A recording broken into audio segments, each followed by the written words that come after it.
नाज़रीन इकराम, क्या आप जानते हैं कि इंसान की तख्लीक, इंसान की पैदाइश कितनी चीज़ों से हुई? तो आइए आज आपको बताते हैं। नाज़रीन इकराम, जब अल्लाह ताला ने हज़रत आदम अलैहिस्सलाम को पैदा करने का इरादा फरमाया तो रब्बे ज़ुलजलाल ने सबसे पहले खाक को मंगवाया, मिट्टी को मंगवाया। उसके बाद उस मिट्टी में पानी को डाला गया, उसके बाद उसको आग से पकाया गया, उसके बाद हज़रत आदम अलैहिस्सलाम का पुतला तैयार किया गया।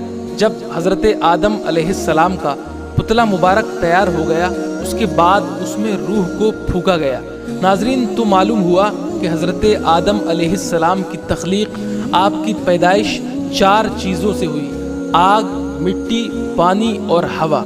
और अल्लाह के प्यारे पैगंबर हज़रत आदम अलैहिस्सलाम दुनिया के सबसे पहले इंसान हैं।